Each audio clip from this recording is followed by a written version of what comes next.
Hello, I'm Caria.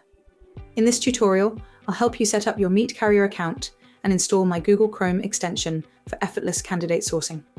Let's get started. First, please note that I work exclusively on Google Chrome. If you're using a different browser, go ahead and download Chrome, then return here. Navigate to app.meetcaria.ai. Once you're logged in, you'll land on my dashboard. This is where I manage everything for you. Using the navigation on the left, click Help and Support, then choose Download Extension. After the download finishes, open the zip file and save the extracted content somewhere safe on your computer, any location where it won't be deleted.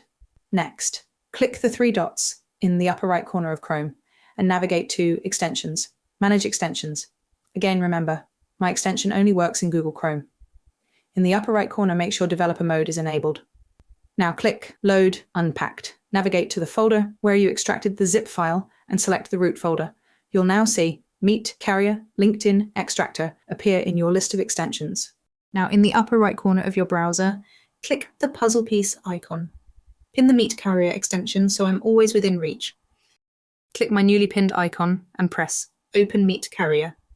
You'll see I've already connected the Meet Caria account you're logged into. Press Go to LinkedIn and confirm you're signed in. Then click My Extension again and select Connect to LinkedIn.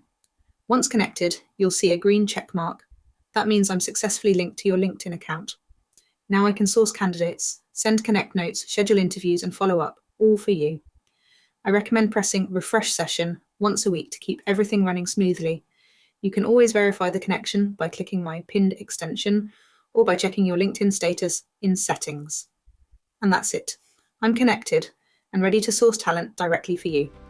In tutorials 3 and 4, I'll show you exactly how I find and engage your ideal candidates.